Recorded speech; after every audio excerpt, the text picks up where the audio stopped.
Hey guys, this is Mike Hanley from the training studio NJ.com.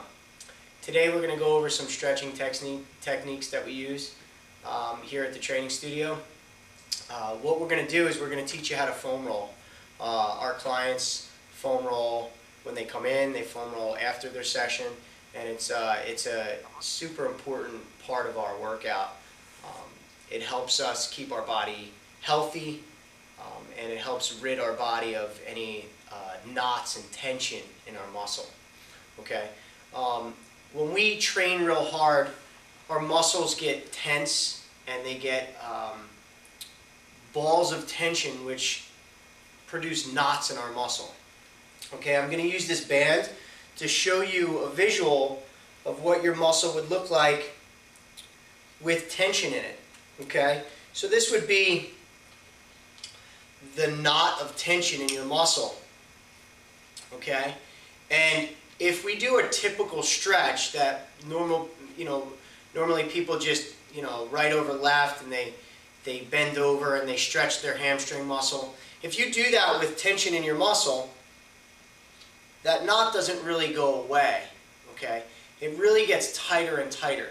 So that ball of tension is not going to go anywhere by doing the traditional stretches that we know of. So the foam roller is a great way to iron out these balls of tension and these knots in our muscle before and after our workouts. So we're going to show you how to go through a foam rolling session, and we're going to include every muscle that we foam roll in this session. Okay, so here we go. Juliet is sitting on a foam roller. The first area of our body that we're going to do is our upper back. Juliet's going to cross her hands across her back, gets her shoulder blades out of the way so that she can roll on the muscle of her back. Okay, she's going to bridge her hips and just roll up and down. And you don't want to go into the lower back, you just want to roll from just below your neck to just above your low back. You want to give this about 10 to 20 rolls. Okay, from here you're going to just lean on one shoulder area. Okay, so lean to the right or left and roll that shoulder about 10-20 rolls, and then you can repeat on the other side. Okay, if you feel a knot somewhere, you want to just sit on it for a little bit and try to breathe. Okay, from here we're going to move into our lats, which is the back muscle.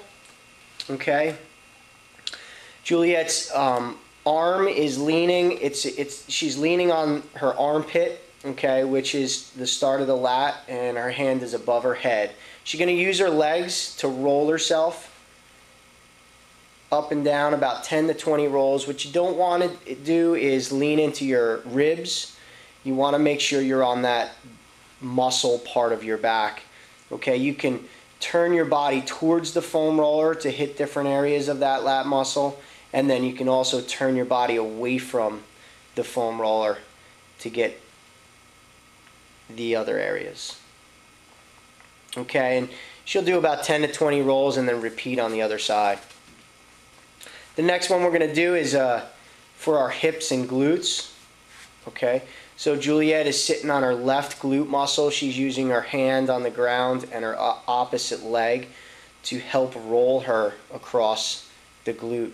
Okay, if you find that there's a knot somewhere in there, just sit on it, stop and sit on it. Try to breathe a little bit and let that knot work itself out. Okay, and then continue to roll. Want about 10 to 20 rolls here. From this one, we're going to take our left leg and place it across our right leg, and we're going to roll the same area. What this does is it puts our hip in a stretched position, and it gives us a little bit more tension and knots to work out. You'll notice Juliet is working a couple different knots and different angles. There really is no right or wrong angle to move on the foam roller. Okay. From here, Juliet's going to take her left leg, place it on the ground, step over it with her right leg. What we're going to do is we're going to roll the side of our thigh from just above the knee all the way up into the hip, And what we're doing is we're rolling our IT band. Okay, a lot of runners get extremely tight in this area. So it's extremely important to roll the IT band before and after every workout. Okay, 10 to 20 rolls. Again, if you feel a knot somewhere, a lot of times you'll either feel it up near your hip or down near your knee. You'll feel a little bit more tension than in the middle. You want to sit on it for a little bit, let it breathe a little, and try to work that knot out. After this one, we're going to just turn towards the ground and roll our front thigh, which is the quads. And this is the same exact thing. We're using our hands and our knee to roll ourselves. Okay. If you're a little bit more advanced, you can place your opposite leg across the top, and it just adds a little bit more pressure into that muscle.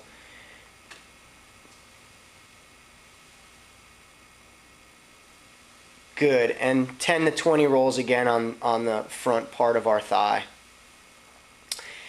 And from here, we're going to turn and hit the inner thigh muscle. Okay. And you'll notice